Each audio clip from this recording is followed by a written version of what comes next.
Do you create digital art as well? Yeah, I mean, these days I do that more than traditional art just because it makes more sense for production. Because I do professional illustration, do concept art for games and things like that, Hmm. logo design, just whatever. Um, and most of the time, that's just the easiest way to work on it and edit it if something needs to be changed. Like it used to be back in the day, you would work on a painting for a client and then it would be in like acrylic or oil paint or something like that. And if suddenly you realized halfway through the process that, oh, the mantle's supposed to be on the other side or the eyes are supposed to be blue when you made them brown or something like that, it's a lot harder to change. With digital art, there's just tons of editability with it. Yeah. So it makes more sense to work in that way, but I'm still doing everything by hand. Like it's the same way as like when you sketch something out and then you do like thumbnails and then you build up the color and paint in the strokes and stuff like that. I'm still doing it all by hand. It's just a different medium essentially. And how do you find those opportunities? You know, how do you find those opportunities, like you said, with game concepts and things like that? Like, I mean, usually online because there's lots of sites that list um, like positions available for. I mean, some of it's freelance, some of it's like salary contract work or whatever. yeah, I used to run a caricature stand in North Myrtle Beach and an airbrush stand, and for a while we were doing that, because a lot of people don't know like who to talk to if they have like an idea for like a logo, or they're like, I have this crazy idea that I want to implement or something like that. They would hmm, just random people would show up at the stand and they wouldn't want like a caricature. They'd want to talk to us about doing something like that. So sometimes I get commissions and stuff like that. But I mean, these days I have a lot of art directors that I've been in touch with for years, and they have like yearly budgets and stuff like that. So like right now is a kind of a busy season for me as far as like commissioning and stuff like that, yeah, contracts and things, because that's kind of when the budgets start to get renewed. And then the art directors I've worked with will come back and email me and ask if I'm available. yeah. So, but it's just slow build up over the years of getting in touch with people and working with different art directors and companies and stuff. Just networking and building relationships. Pretty much. Yeah, I was going to ask how was the art market, because I don't it's not that popular. I don't really hear about that market per se and how that market is. So Yeah. Sometimes it's a struggle. I mean, I've gone through periods where I do it full time. Um, because I recently moved back from upstate, from the Spartanburg area, Greenville area and stuff. yeah, And the last 2 years I was living there, I was doing concept art full time. That's all I did was just work from home, yeah, you know. Um, so it's kind of hot and cold. It kind of just depends on, like, I probably put out 10 to 15 submissions just for like jobs and stuff like that a month, maybe more. Just kind of depends. Like it's one of those things where you have to just constantly be applying. You know, yeah. that way, hopefully, a few of them will get back to you, and then of those few, a couple will think you're a good fit, and then maybe you'll get that job.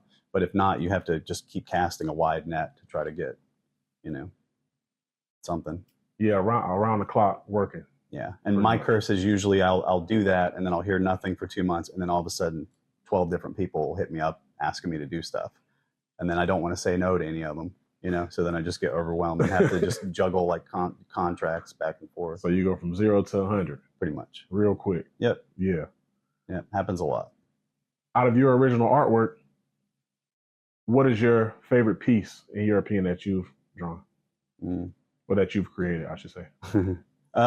I'm a really brutal critic of myself, so Yeah. that's kind of a loaded question. I did an illustration for a game called Doomtown, which I was a fan of before they hired me to do work for them. And I actually got my best friend's husband and a few of our surrounding friends to like dress up and pose as the characters and do like a whole photo shoot, and it was kind of on the spot. Um, and I don't know if you ever watched Deadwood, the TV show Deadwood? Actually, it's an older show. Yeah, it's on HBO. I haven't. It's suggested to me after I watched The Sopranos, but I haven't watched it. So it's like a fictional / historical account of the town of Deadwood. Yeah. There's a major character in it that was a historical person named Al Swearingen. He used to run a place called the Gem. It was a theater in real life, but it's a saloon in the show. Yeah. So the guy that I was painting, he was playing as that character. You can find it online, but that's probably my favorite illustration to date because I got to do it with my friends. It never felt like I was fighting against the process. It was all nice and smooth and, went pretty much how I thought it would go. And I liked the end result. So I would say probably that one. Do you, with certain creations, your original creations, do you like sell those online or have an online store or anything? I don't have a store right now, but I have sold stuff before online. I'm kind of in the process of getting more into that, like passive income, stuff like that. Thought about making fan art for big like game properties and stuff like that, just to kind of like have like a kind of a side hustle, I guess. Yeah, just extra stuff. Yeah, it's time permitted and motivation. Like I just always have things on my plate, so it's trying to make the time. Maybe you can enlighten me on this, because I don't understand it. When certain artists get to a certain level, mm-hmm. I don't know what it would be called, what this type of art would be called. But when people, I guess it would be called live art. When people, I've seen examples of live art, and I honestly don't get it. Like I get it that it's abstract and different things like that. You mean like gallery art, like fine art? Yes, like in the price point of fine art. Right. Can you explain that to me? Because I don't understand it. Do you mean in general, or do you mean like art that like millionaires buy, like for hundreds of thousands of dollars? Art that millionaires buy. Yeah, I don't know exactly. I mean, a lot of times, like in like upper society, a handful of artists will get like well known, and their name is what makes the piece valuable. But I think a lot of those people just buy art because it's kind of like money laundering, almost, like it's kind of like something to put. It's like buying old cars or something like that. Yeah. Or, it's like they're putting their money into something that could be resold or something later. Gotcha. I don't know. I haven't dealt much with that kind of stuff. I mean, I do fine art and I've hung at galleries and stuff like that, but I've never made a living off of it. Gotcha. I mean, as far as like base level fine art, material costs, time put in, all that kind of stuff, you have to charge a certain amount for it to be worth it. Gotcha. Like otherwise, plus it's a physical piece, and you probably hold some importance to it theoretically, so you don't want to just let it go for nothing. You know what I mean? Yeah, I get what you mean by the name sells the painting, because I hear a lot about Basquiat. I hear a lot about, of course, like Picasso's and stuff like that. I think that's a good example of when the name sells the painting. I just always wonder about that, because I've been to galleries, not that many, but I've been to like one gallery, honestly. Mm-hmm. And then, people walk by the paintings and they'll be like, what is this painting? What is the emotion that you get from this painting? What do you think he was trying to say? Right. Things like that. I just never understood like what they were talking about. Sure. To be honest.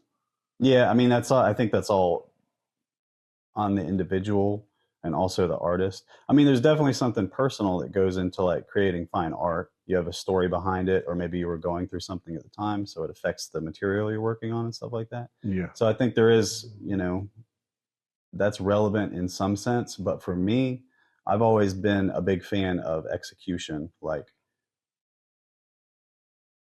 just does it look good? Like, is it appealing in some way to my senses when I look at it? Does it tell a story? I tend to like illustration more than I do fine art. Yeah. Guys like Howard Pyle and Frank Frazetta and stuff like that, they're fine artists, but they were commissioned to do story pieces. Like, gotcha. I wanted to capture my imagination, and my brain starts going like, well, why does he look like that? Or what situation are they in? Or what is that character thinking? That kind of stuff. Yeah. Okay. I get that. You actually put your actual. Yeah, I want a story behind it. I like world building and things like that, I mean, I love some fine art pieces. I can appreciate stuff, but I I don't know. It has to be different in a way, or it has to appeal to me in some way that I can't really describe.